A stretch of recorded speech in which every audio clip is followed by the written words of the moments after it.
মানুষের দোরগোড়ায় ব্যাংকিং সেবা পৌঁছে দিতে ভূমিকা রাখছে এজেন্ট ব্যাংকিং। প্রত্যন্ত এলাকায় যেখানে বাণিজ্যিক ব্যাংকের শাখা নেই, সেখানকার মানুষের আর্থিক লেনদেন সহজ করছে এই ব্যবস্থা। গ্রাহকদের মধ্যে জনপ্রিয়তা বাড়ায় দিন দিন বাড়ছে এই সেবার পরিসর। মাস তিনেক আগে একটি বেসরকারি বাণিজ্যিক ব্যাংকের এজেন্ট হিসেবে কাজ শুরু করেন বগুড়ার শাহজাহানপুরের এই ব্যবসায়ী।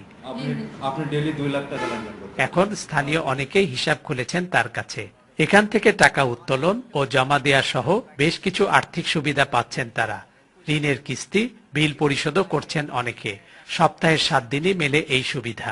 এখানে শুক্র শনিবার কোনো কথা না, আমার দরকারে আমি প্রয়োজনে আমি ইচ্ছামতো টাকা তুলতে পারতেছি, যেটা ব্যাংকে আমাদের খুবই সমস্যা হয়। শুক্র শনিবার অনেক সময় টাকার প্রয়োজন দেখা দিলে আমরা সেইভাবে টাকা তুলতে পারি না। অন্যান্য ব্যাংকিংয়ে যেগুলো লিমিট থাকে, এখানে সেই আনলিমিটেড আমি টাকা লেনদেন করতে পারবো। এজন্য এটা আমি এই অ্যাকাউন্টটা খোলার জন্য আমি ভালো মনে করছি।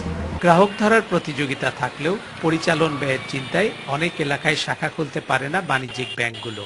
এর বিকল্প ব্যবস্থা হিসেবে চালু হয়েছে এজেন্ট ব্যাংকিং। এজন্য শাখা খুলতে হয় না ব্যাংককে। স্থানীয় কোনো ব্যক্তি বা প্রতিষ্ঠান চাইলে নির্ধারিত ব্যাংকের এজেন্ট হতে পারেন। শুধু ব্যাংক নয়, এজেন্ট ব্যাংকিং ব্যবস্থায় খরচ কমে গ্রাহকেরও।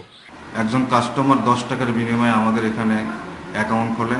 সেই অ্যাকাউন্টে ফ্রি লেনদেন, টাকা জমা এবং টাকা উঠানো সম্পূর্ণ ফ্রি লেনদেন সে করতে পারবে। এবং সেই অ্যাকাউন্টের যদি বিদেশ থেকে টাকা আসে, রেমিটেন্স আছে, তাহলে উনি 1 লাখ টাকার 1,02,000 টাকা সে বাড়তি কমিশন পাবে।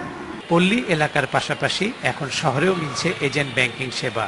বর্তমানে bank Asia, Dutch Bangla bank, Al Arafah Islami bank ও সোশ্যাল ইসলামী ব্যাংক সহ বেশ কয়েকটি ব্যাংক এজেন্ট ব্যাংকিং সুবিধা দিচ্ছে। এই সেবা চালুর অনুমতি নিয়েছে আরও কয়েকটি bank. Hasibur Rahman Bilu, independent news, Bogura.